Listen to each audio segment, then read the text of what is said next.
Chairman wa district ya Ntungamo Sam Muchunguzi na RDC Isaiah Byarugaba Kanyamahane na nabandi bebembezi nibo batongwizeho kombe k'ishomero rya Kiba Seed School muri Kajara.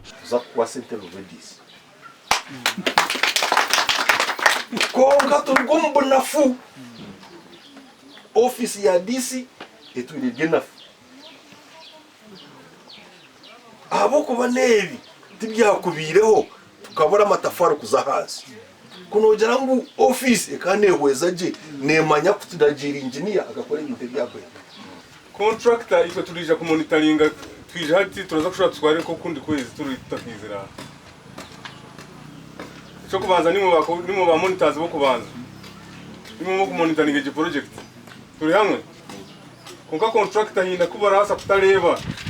mu magezi gaho jota karuyane no batakareba konka kakagwiri Itake rukuza kombe kwa ho Seed School eji rihirwe ye kanisa nangwe no sitsafide sakatuyamba munonga kuza kwikara achi bishop omwanda kagugumere yatuyamba bahika kutwichereza konka muntu yambere nkachacho mwara kusia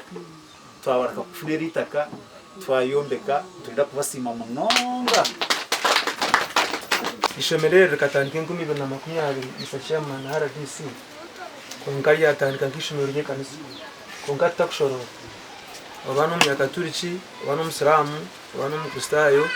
abantu otine dini ranguishomu abana batunga okugunjuru bamwe abatura borekera amashemererwa ahabwo kutunga ishomero ubwo kutunga ikintu cyango kiti Seed School so ndwongera kusima kandi hona nsima nabembeza abandi aba district n'abandi bona ntabwo umuntu batkorire ni nsima government kuturete rishomero nkeri tureba abakozi bakora cyumwe n'amani kurangu kibasi nitwe twatunga ishomero abana bitu baza kona engendo za hareze abantu batambara bagwene bashomera aha nsima government ya NRM ihangare ishomero rya Kiba Seed School nariza kombe kwa Bagorode na General Surprise Limited ahasente billioni 2 na miliyoni 250 ombwire bw'amezi mwenda gonka ahabwa TV West and area Saratugusa.